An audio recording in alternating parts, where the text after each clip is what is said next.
Sí, gràcies.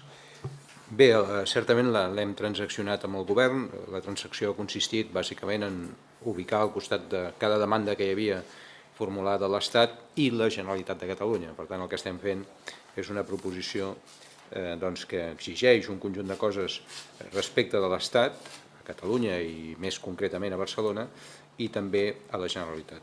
No ens ha estat especialment difícil acollir la proposta que ens han fet, essencialment perquè tenim la impressió que la reflexió sobre el paper de la Generalitat a Barcelona forma part de la mateixa lògica d'incompliments de l'Estat respecte de Catalunya i, per tant, des d'aquest punt de vista ja ens va bé defensar-ho. Però, en tot cas, no era aquesta la qüestió principal, l'hem acceptat i estem encantats que vostès l'hagin proposat.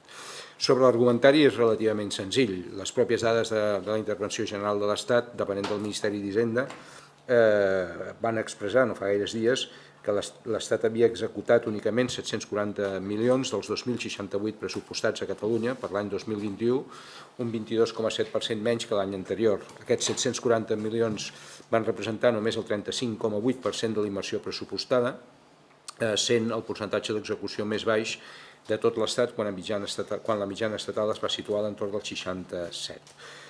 Ens sembla que, encara que en política catalana manifestar aquestes coses sol ser acusat per part d'algunes formacions polítiques de greuge, element i coses d'aquest tipus, si no es vol veure, si no es vol entendre el que representa aquest greuge pel conjunt de la ciutadania, és que realment tenim un problema de percepció del que suposa aquest incompliment sistemàtic per part de l'Estat. Encara és pitjor, estem normalitzant una realitat que l'única cosa que fa és perjudicar els ciutadans, en aquest cas els barcelonins i barcelonines, catalans i catalanes, i per tant també, i d'una manera molt precisa, a la pròpia ciutat de Barcelona. Aquí no hi caben aquelles paraules que s'utilitzen sempre per parlar de Catalunya i per tant dels barcelonins i barcelonines, de falta de solidaritat, de subsidiarietat, totes aquestes coses. Això és simplement, i si això no sé expressar-ho d'una altra manera, és un abús permanent de les polítiques estatals respecte a la ciutat, d'aquest concepte vacu de cocapitalitat i totes aquestes coses que s'utilitzen.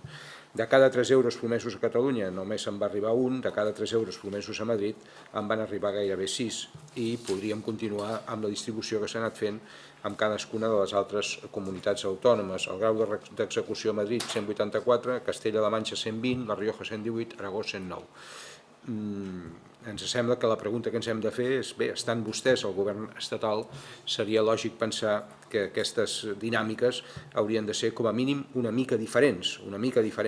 Tots aplaudiríem, encara que desitgem un estat diferent del que tenim, encara que desitgem un estat propi per Catalunya, tots aplaudiríem que l'actuació de l'Estat a Catalunya fos la que toca un estat democràtic, un estat just, un estat que reparteix allò que recapta d'una manera correcta.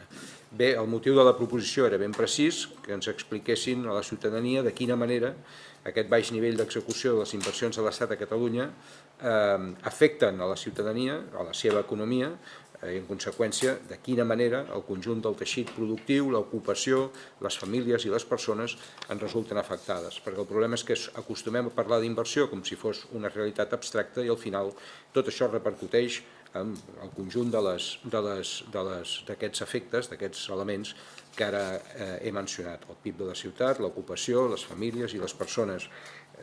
Només hem d'intentar imaginar què suposa, és només un exemple, el que la Sagrera segueixi estant allà on està, per tots aquests barris que hem anat comentant, per tots aquests territoris que hem anat comentant fa un moment. En fi, ho deixo aquí i després tindré ocasió de continuar segur.